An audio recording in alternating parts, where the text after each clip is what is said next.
Climax highlight అన్న. Interval bang అప్పుడే వచ్చేసింది అనిపించింది.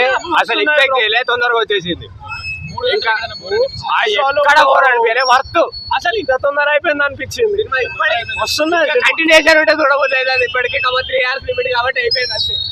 కర్ణందున్న అర్జున్ క్యారెక్టర్ క్లైమాక్స్ బాగా పెట్టిండు. సో అదొకటి మాత్రం ఈ సినిమాకి హైలైట్. అదొక ట్విస్ట్ బాగా పెట్టిండు. అర్జున్ క్యారెక్టర్ కంటే కొంచెం కర్ణన్ క్యారెక్టర్ కొంచెం సస్పెన్స్లో పెట్టిండు. లాస్ట్కి మాత్రం హైలైట్ చేసిండు కర్ణన్ క్యారెక్టర్. సో అది మాత్రం ఒకటి బాగా నచ్చింది. క్లైమాక్స్ ఒకటి బాగున్నది. క్లైమాక్స్ మాత్రం సూపర్ ఉన్నది, బాగున్నది. ఫస్ట్ స్టార్టింగ్ అసలు టైం మిషన్ వెళ్ళిపోతున్నట్టుండే సినిమా మొత్తం.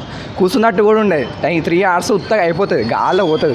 క్లైమాక్స్ మాత్రం మీరు అసలు కూర్చుంటే మాత్రం మొత్తం దగ్గర వెళ్ళిపోతుంది సినిమా మాత్రం. నాగ్ అశ్విన్ మాత్రం ఏ హాలీవుడ్ రేంజ్ కూడా పనికిరాదు ఈ సినిమా ముందు.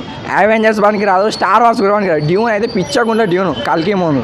India cinema industry Dulquer Salmaan చెప్పినట్టు గుద్ద వలిగిపోతుంది సినిమా మాత్రం. 5కి 10 ఇస్తా నేను, సీదా 10 ఇస్తా. రాసుకోండి. సినిమా మాత్రం 10కి పోతుంది, 2000 కోట్లు ఈజీగా దాపుతుంది.